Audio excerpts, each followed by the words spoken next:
We're here today to talk about long-term care funding. And, several generations ago, as baby boom generation was entering our schools, Minnesota made a commitment to build and sustain a world-class education system. And, over the last 50 years, while we may spar back and forth over that system, there's really no question that we've maintained a 50-plus year commitment to providing funding and guidance required to maintain excellent schools in Minnesota for our baby boom generation. Today, those same boomers are entering their retirement years, and they deserve the same commitment that we made at the start of their lives to protect quality of life in their golden years. Minnesota has always had a strong commitment to support high-quality senior care, but the statistics themselves suggest we need to continue to adapt our strategies. Over 60,000 Minnesotans will turn 65 next year, and before the end of the decade, there will be more seniors than K-12 age students. In the next 15 to 16 years, more than 1/4 of Minnesotans' population will be seniors, and these seniors are projected to live longer lives than any of their predecessors. These are statistics that are well known to us around the Capitol, but they bear repeating. These are important issues that we need to pay attention if we're going to do right by the citizens of Minnesota. So the message is simple. We need to think about funding adequate care, new method of care, incent higher quality care, and allow more innovation.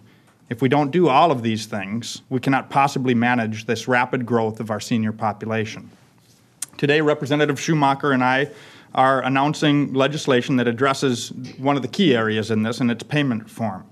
The bill we're introducing will stabilize funding for care services and better align public payments with the actual costs of providing care, as well as eliminate some of the inconsistencies with reimbursement for in-home and community care.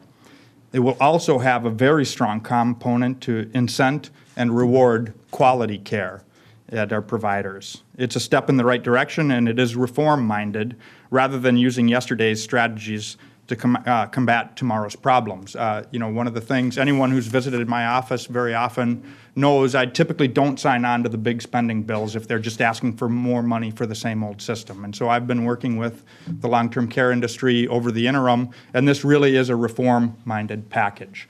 We don't have a system of paying nursing homes today. The last time we really took a look at their costs was in the early 90s. And we need to do better than that and really have our payment rates reflect what's happening on the streets. It's provided great inequities across the state, and creating a payment system to address the true costs and incent the quality is the right direction. I look forward to working with Representative Schumacher, our colleagues, and Minnesota senior community on this topic. I believe Minnesota has been a national leader in aging care, but we have only been a leader because we don't actually sit back and rest on our laurels.